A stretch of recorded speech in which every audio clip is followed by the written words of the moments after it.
ফের মাঝ আকাশে বিপত্তি, আগুন জ্বলে উঠল বিমানে। দ্রুত তৎপরতা, বিমান চালকের পদক্ষেপে 150 জন যাত্রীর প্রাণ বাঁচল। এই মুহূর্তে বড় খবর সামনে আসছে। মাঝ আকাশে বিপত্তি, আগুন ধরে যায় উড়ন্ত বিমানের ইঞ্জিনে। বিপদ বুঝেই পাইলটের দ্রুত তৎপরতা, তার জন্যই বাঁচল 150 জন যাত্রীর প্রাণ। মাঝ আকাশে ভয়াল ঘটনা। সেই সময় বিমানে 150 জন যাত্রী। আচমকাই বিমানের ইঞ্জিনে আগুন ধরে যায়। দ্রুত পদক্ষেপ নেন বিমানের পাইলটের দ্রুত পদক্ষেপে 150 জন যাত্রীর প্রাণ বাঁচল।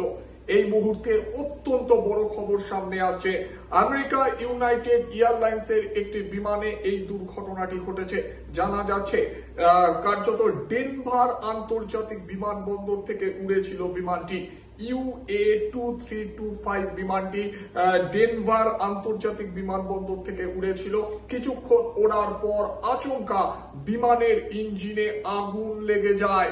মাঝ আকাশে দ্রুত সিদ্ধান্ত নেন পাইলট এবং পাইলটের দ্রুত তৎপরতায় 150 জন যাত্রীর প্রাণ বেঁচেছে। কিভাবে আগুন লাগলো? প্রাথমিকভাবে অনুমান করা হচ্ছে ইঞ্জিনের ভেতর খরগোশ ঢুকে গিয়েছিল।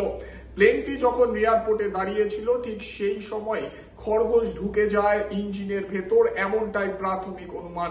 এরপর মাঝ আকাশে ইঞ্জিনের ভিতর কার্যত খরগোশের শরীরের কোনোভাবে সংস্পর্শে আসে, তার জেরেই কিন্তু আগুন লেগে যায় গোটা বিমানের ইঞ্জিনে, এমনটাই জানা যাচ্ছে। দ্রুত পদক্ষেপ নেন পাইলট।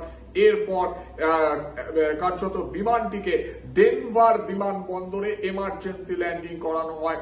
সকল যাত্রীরা সুরক্ষিত রয়েছে, এমনটাই জানা যাচ্ছে। ভয়াল দুর্ঘটনা ঘটতে পারত, শুধুমাত্র বিমান চালক পাইলটের তৎপরতায় বাঁচল 150 জন যাত্রীর প্রাণ। কিভাবে এত বড় ঘটনাটি ঘটলো? ইতিমধ্যে সেই নিয়ে শুরু হয়েছে তদন্ত।